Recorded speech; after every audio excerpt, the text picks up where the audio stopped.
My boy Morag, the head TO for Best of the West. Absolutely love you. Te quiero mucho, cabrón.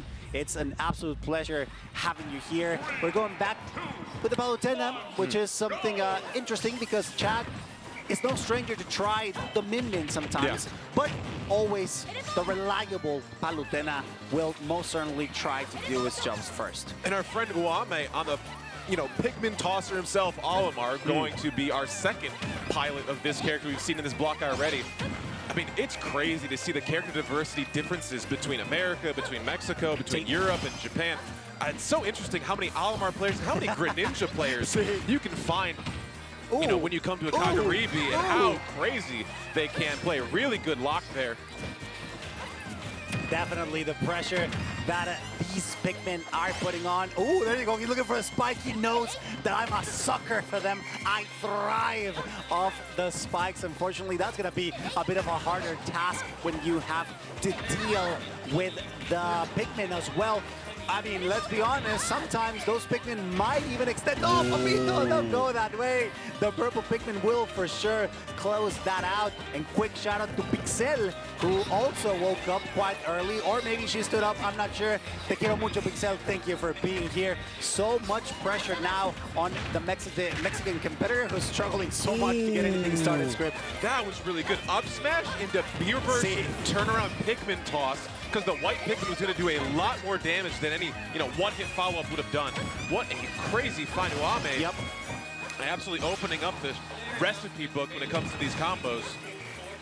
Yeah, it's looking quite grim for Chag, who's currently unable to find a good opening. The pressure is on, unfortunately, not being successful enough. Back here will send Olimar once again into the right side of Pokemon Stadium 2. Trades all over the play script, but Chag is not being able to find anything just yet. Throwing out explosions, making sure that he puts a little bit of extra pressure, but not quite enough. Virus, gracias por estar aquí. It's really interesting. You've seen Chag already change up how we're going to try to play this game throughout the first, stock and a half as we've seen here. Yep. We're doing so much more reflector work. We are doing a lot more in back air walling. But Uame is doing such a good job maneuvering around these projectile options as well too. There was a time where Explosive Flame looked like impenetrable, but just slowly but surely walking towards Chag has led to some really good results. And finally, these mix-up situations and scrambles, Chag's gonna come out on top of. It took him some time, Script, for sure, so he's gonna have to play that insane adaptation that he has, not only as a Mexican competitor, but as the beast that he is, struggling to get in the pressure, the wall that Uame is putting out, thanks to the Pikmins, is absolutely, or incredibly rather, hard to go through. And just like that, landing on shield will grant him the opportunity to hit him with enough smash to take that stock. Yeah, you're not really seeing the normal Palutena stuff that you would open a dictionary to the word Palutena and see. You're not seeing these snare strings, you're not seeing the turnaround washer combos. And I think Uame is just really feeding off of the missed hits that Chag is putting out. It's a lot of pressure right now, and also all the right calls from Uame, who's just doing a phenomenal job at keeping Chag on his toes. Of course, the matchup seems kind of difficult because he needs to go in, and that's something that Olimar will try to take advantage of. That's why he's taking stocks so early, and of course, the hard reads will certainly help to secure these stocks victory. The game number 1 goes to Uame. Beautiful reads all throughout the game. Yeah, I really don't think that game could have gone any better if you are an Uame fan. Yep. Really solid reads. We seem to have a great game plan of how we want to get around Nair Wall, how we want to get around Explosive Flame coverage, because the really safe options that you can do on Palutena is how you usually want to get rid of Pikmin. But that's where you find your timing and spacing and lag openings, and Uame is doing it beautifully right now. I 100% agree. Arad, Firus, JB, everybody here, thank you so much for still staying up. Game number 2, juego número 2. Chag will try his best this time around. No switch to the Min-Min, which is not surprising because, I mean, Min-Min will struggle more in terms of recovery in this specific matchup. So Chag needs to rely on perfect neutral in order to get anything at all in this game number 2. Remember, this is best of 3 until the qualifiers for the next phase. Ooh, run up here too, really good. Okay, Chag starting to find the openings and timing. You know, when Uame is trying to refresh these resources the way that Uame has been doing to Chag throughout that first game. So far, struggling to get back into stage, especially because of how high the percentage is. Chag needs to be super careful. He knows that he can try to go in, mix it up. Beautiful parry on Uame there, taking advantage of the down tilt. Everything seems so purposeful from Uame. He's just being extremely accurate when he puts out some aggression.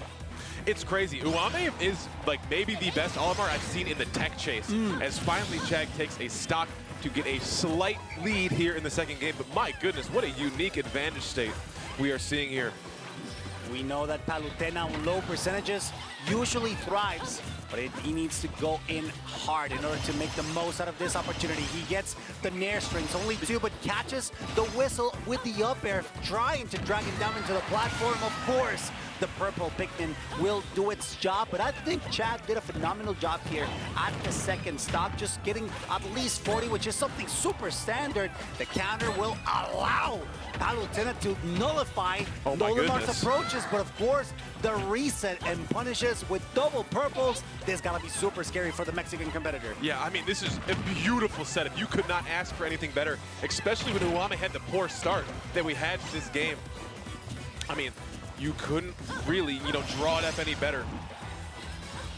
I agree, the pressure is still on Bicicleta. Everybody here, gracias por estar todavía con nosotros. The pressure is on, and Chag knows this. The download seems, or at least the adaptation seems to be there, but you gotta be careful because the purple Pikmin, now that it's dead, Olimar has no options. He's got a pretty solid rotation, not gonna lie. The yellow will extend the hitboxes. The red will have a little bit of extra knockback, and of course, the purple will be the death of Chag if he gets caught. You don't want to be, you don't want to make a mistake in this interaction. We're starting to see our next level of the mind game when it comes to the knockdown situation.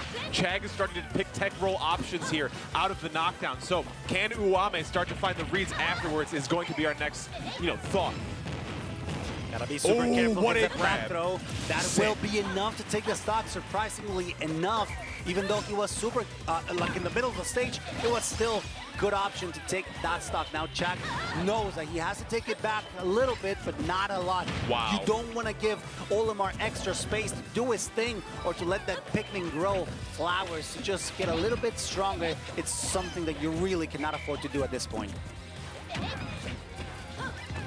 Safe options again. Chag not throwing out anything too scary.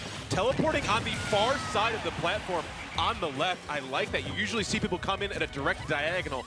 Chag staying alive for just a moment longer before dying.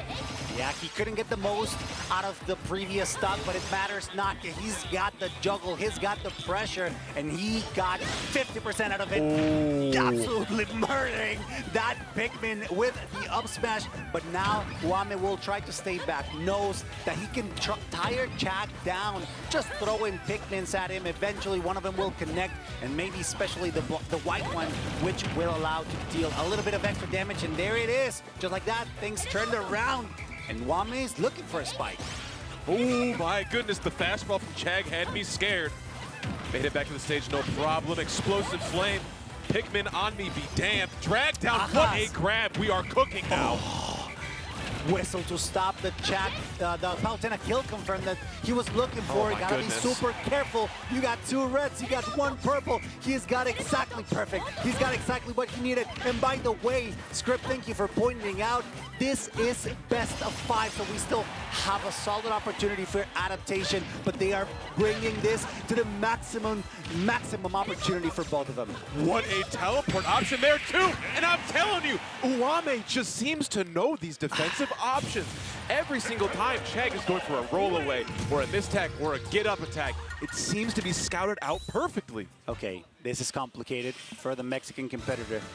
He definitely showed adaptation levels that are extremely important for this next set. You could tell how he knew what to do in order to bring this back, but those last instances, the last moments of the highest pressure possible are what it's basically make or break, right? Is how you say it? Make or break these situations. Chag will start in the low percent combos, and he will get the most out of them if he connects them. I mean, it's crazy. I don't know if you caught the way Chag started this game. It was 3, 2, 1, go. And before go left the screen, Chag was on top of uame. Teleport cancel platform into like nair knockdown. Like, I respect it too. Yeah. Because to be the kind of player like, I'm not going to die softly. I'm going to make sure I do everything I can before I lose this set. Yeah, at this point, Chag figured, oh my god, that's it. Oh wow, that's so unfortunate. That's such an early stock, less than 50%, despite the fact that he had a great entrance, you know, with a hyper aggression. By the way, Dio, gracias, te quiero mucho, hermano, for being here. It's just so hard for Chag to get those kill confirms, specifically because Olimar has the perfect tool for it. It's the whistle. He will break those combos, and even with the windbox, he sends them to the air, but it's not enough to take that first stock. The very top of that hitbox there too, that was crazy. Double purple online once again. You really couldn't have written a better story for uame here too. What will the down throw become? I love the run past and then drift back nair. Catches a lot of players, but we'll be okay. Oh my god! Es que es imposible. He's got the purple. That is going to be yet another stock. 40%. That was 43%. And Chag was out. Yes, he gets the stock, but Script is it maybe a little bit too late. The pressure has to be at its highest possible. Coverage here too on this platform. We're gonna have to get this train going and fast if we wanna leave the station. Heavy baits in the corner here too on this platform, but uame just has every answer to this test. It's incredible hard. uame needs to hold that ledge. Unfortunately for Chag, he does it very, very well. Even staying there feels super safe for the Olimar. Chag looking for a spike and not being able to quite get it. The timing is a little off. He gets the pressure, but once again, the kill confirm is absolutely denied thanks to the whistle. Under the stage here too, resetting on that left side. Get up attack will keep us safe. Oh my goodness. Jeez. Dash attack finally. That's one of those options that will take kills, but doesn't feel great when it does. 74%. I think it's not looking as grim as it originally did when uame was capable of taking that second stock. Gotta be super careful, gotta be super aggressive, which is something that Palutena can afford. Maybe try not to let uame breathe. It's what worked earlier. Maybe try it again. Wow. Just as you say it though, sir, Chag throws caution to the wind right on top of Olimar's head. We do not die for it, but my goodness, it was close. Okay, that's a big starter right there too. We're alive, only barely. Super close to the upper blast, so next hit will certainly do so, especially having a purple pigment. You know that he's going to go for those whistles, so maybe Chag will have to try to chase them down, but it's impossible. Once again, the purple pigment will make sure that the stock is taken. Unfortunately, this is winner, so this is good. Chag still has a good opportunity in the loser side of things, but he will not qualify just yet for the next phase. It's looking incredibly grim, but I think he did absolutely well, despite the fact that uame held the upper hand of the whole set. And like, my goodness. I mean, uame stamping a very solid ticket into that winner side for tomorrow. Top 192, Yep. I do believe. Like, wow. I mean, just the defensive